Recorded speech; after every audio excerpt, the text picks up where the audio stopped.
Le silence dans la salle de briefing était si épais qu'on pouvait entendre battre les cœurs. Capitaine Sophie Laurent regardait les 8 hommes assis devant elle, leur visage de marbre, leurs yeux froids comme l'acier. 4 mois qu'elle dirigeait cette unité d'élite du commandement des opérations spéciales. 4 mois d'hostilité pure et dure. Une femme de 27 ans qui commandait à des vétérans ayant passé plus de temps en zone de guerre que certains généraux dans leur bureau. Elle le savait, il le savait, et cette tension électrisait l'air chaque seconde de chaque jour.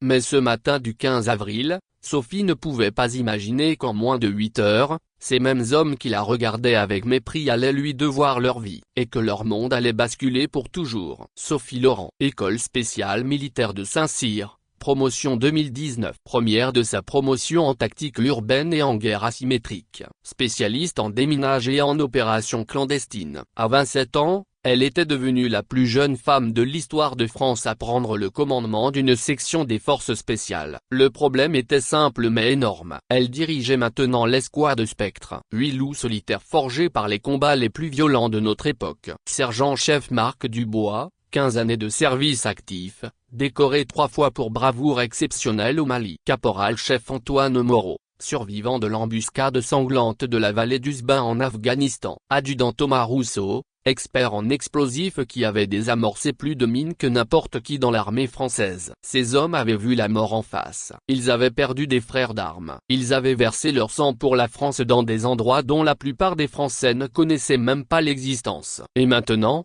Paris leur envoyait une petite bourgeoise sortie tout droit de Saint-Cyr pour leur donner des ordres. Les premières semaines avaient été un véritable calvaire psychologique. Les ordres étaient exécutés, certes, mais avec une lenteur calculée, une précision glaciale qui disait tout. Les rapports arrivaient sur son bureau, laconiques, dépouillés de toute humanité. Et les regards, ces regards qui la transperçaient chaque fois qu'elle entrait quelque part. Sophie entendait leur conversation s'arrêter net quand elle approchait. Elle voyait leur sourire complice disparaître comme par magie. Elle sentait le poids de leur jugement silencieux sur ses épaules à chaque instant. Ils ne lui disaient rien directement. Ils étaient trop disciplinés, trop professionnel pour cela. Mais le message était clair comme de l'eau de roche. Tu n'es pas des nôtres. Tu ne seras jamais des nôtres. Tu peux porter les galons. Tu peux donner les ordres. Mais tu n'as jamais senti l'odeur de la poudre quand les balles sifflent pour de vrai. Sophie le savait parfaitement. Elle n'était pas idiote. Mais elle ne plia jamais. Pas une seule fois. Chaque matin, elle était la première debout, la dernière couchée. Chaque exercice d'entraînement, elle donnait l'exemple. Chaque briefing opérationnel,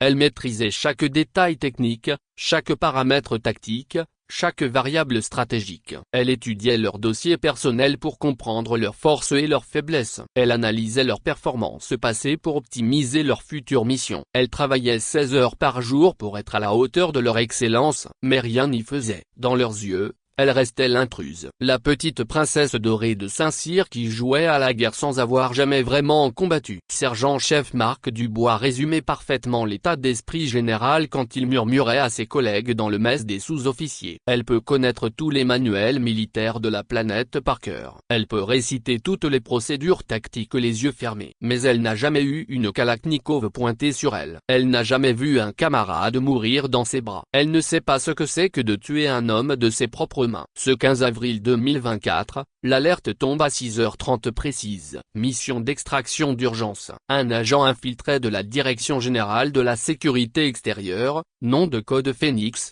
se trouve en situation critique dans une zone particulièrement hostile de Bamako, au Mali. Les renseignements sont fragmentaires et inquiétants. Phoenix ne répond plus aux tentatives de contact radio depuis exactement 18 heures. Sa dernière transmission était un message d'urgence absolu indiquant qu'il avait été découvert par les forces hostiles locales. Colonel Jacques Bertrand, commandant de la base, fixe Sophie droit dans les yeux pendant le briefing. Capitaine Laurent, vous avez exactement 8 heures pour localiser et extraire Phoenix avant que la situation devienne définitivement irréversible. Les enjeux dépassent largement la vie d'un seul homme. Phoenix détient des informations stratégiques cruciales sur les réseaux terroristes de la région. Sa capture représenterait un désastre pour la sécurité nationale française. Sophie regarde ces 8 hommes alignés devant elle. Pour la première fois depuis des mois, elle ne voit pas cette hostilité habituelle dans leurs regards. Leurs visages sont graves, concentrés, professionnels. La perspective d'une mission réelle,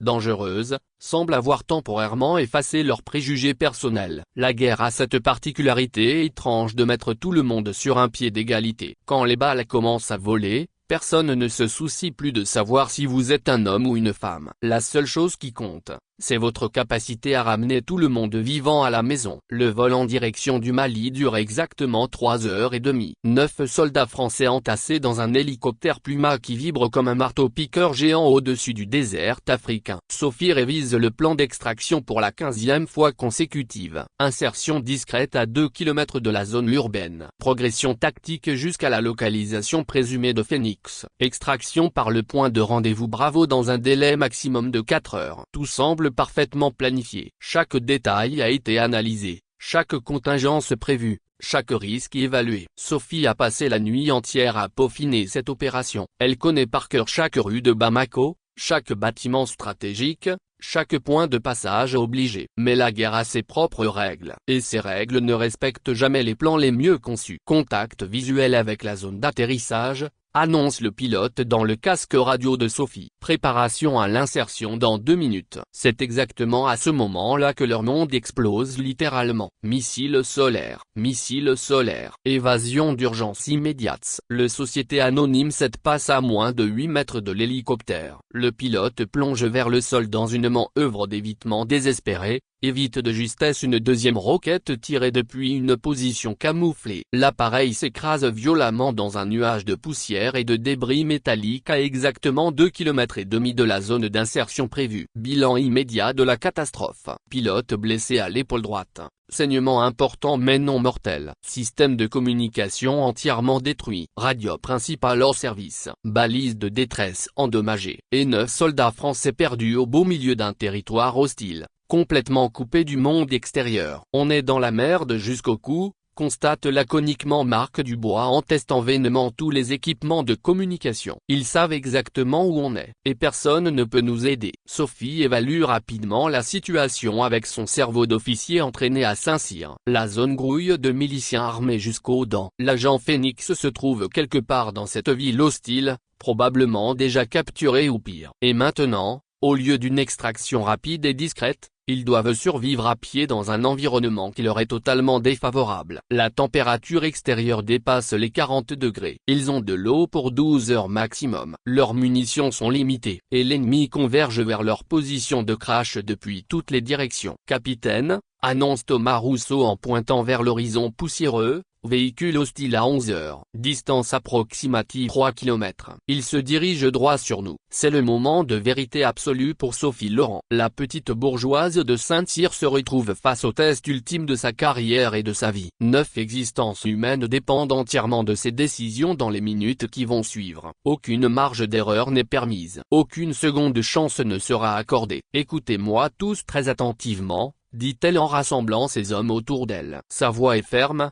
claire, parfaitement contrôlée malgré l'adrénaline qui pulse dans ses veines. On a une mission à accomplir. Phoenix compte sur nous pour le ramener vivant. Et moi, je compte sur chacun de vous pour que tout le monde rentre à la maison ce soir. Pour la première fois depuis 4 mois interminables, elle voit quelque chose de fondamental changer dans leur regard. Une étincelle de respect authentique. Un début de reconnaissance professionnelle. La guerre vient de les placer tous sur un terrain d'égalité parfaite. On vous suit, chef, répond Marc Dubois. Ce simple mot résonne comme une révolution silencieuse dans l'air surchauffé du désert malien. Chef, pas capitaine, Laurent prononcé avec condescendance. Pas madame dit du bout des lèvres. Chef, le terme ultime de respect dans l'armée française. La progression tactique vers Bamako commence immédiatement. Sophie mène ses 8 hommes à travers les ruelles poussiéreuses et labyrinthiques de la ville. Chaque ombre peut dissimuler un tireur embusqué. Chaque angle de rue peut cacher une embuscade mortelle. Chaque fenêtre peut abriter un sniper ennemi. Toute sa formation intensive à l'école spéciale militaire prend soudainement tout son sens. Tactique urbaine niveau expert. Guerre asymétrique avancée. Technique de survie en terrain hostile.